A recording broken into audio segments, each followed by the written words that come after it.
এই ৭০০ একর জমিতে একটি জনপ্রশাসনের জন্য একটা ট্রেনিং ইনস্টিটিউট হবে। তাহলে এটা পরিবেশ মন্ত্রণালয়ের সংসদীয় কমিটি তারা ভিন্ন মত দিয়েছে, হাইকোর্ট নিষেধাজ্ঞা দিয়েছে। কিন্তু জনপ্রশাসন মন্ত্রণালয় যখন উদ্যোগ নিল যে তারা একটা ট্রেনিং ইনস্টিটিউট করবে, তারা কেন বেছে নিল ওই পরিবেশ সংকটাপন্ন বা পরিবেশের জন্য যেটা সংবেদনশীল এলাকা সেই মানে বনভূমি এলাকায় কেন? এটা জনপ্রশাসন মন্ত্রণালয় তো তাদের প্রকল্প, তারা কেন ওটা বেছে নেবে? তারা কেন অন্য জায়গায় যেখানে বন ধ্বংস করতে হবে না কিন্তু জমি আছে, বা ৭০০ একর জায়গা বাংলাদেশের ৪ জায়গায় নিলে তো ১৫০ একর করে নিলে তো ৬০০ একর নিলে তো ৪টা ইনস্টিটিউট হতো, বন ধ্বংস করতে হয়তো হতো না।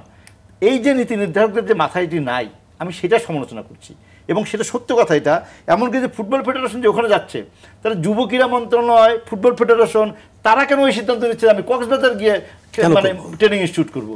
আমার পরিবেশ মন্ত্রণালয় তো বাধা দিবে, কিন্তু তারা কেন এটা নিচ্ছে? তারা এই নীতি নির্ধারকদের মাথায় কোনো পরিবেশ নাই, এই নীতি নির্ধারকদের মাথায় পাহাড় নাই, এই নীতি নির্ধারকদের বাসায় এটা নাই যে আমার ঢাকা শহরের গাছ কম জন্য, জলাশয় কম জন্য, পৃথিবীর মধ্যে দূষিত বায়ুর শহর হলাম ঢাকা শহর রাজধানী, আমি সারা পৃথিবীতে রোল নম্বর 1 কেন?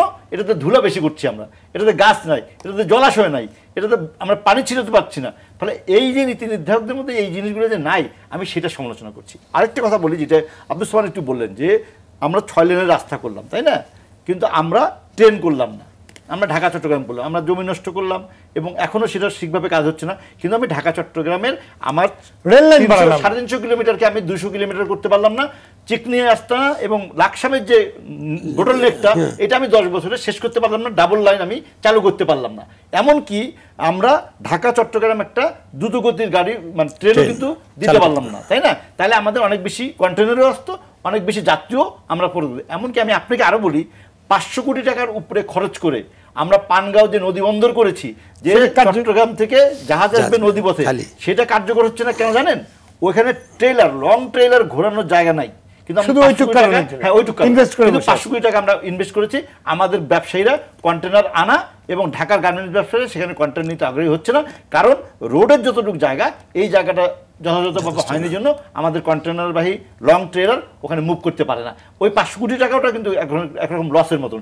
এখন আমরা দেখছি যে অন্য কেউ কেউ এটাতে খোঁজখবর করছে, আমাদের পরিবেশ আমরা প্রভাবশালী অনেক উপদেষ্টা মন্ত্রী যারা যাচ্ছেন এটা কী করা যায়, কিন্তু আমরা 500 কোটি টাকা এখানে খরচ করে আমরা বসে আছি, কিন্তু ট্রেন আমি করলাম না। আমি আরেকটা ওইটাই বললাম। এবং তানভীর শাকিল জয় যে এলাকায় কাজ করেন, ও তার যে নির্বাচনী এলাকা কাজীপুর, সিরাজগঞ্জ, আমরা সেটা খুব ভালোভাবে জানি।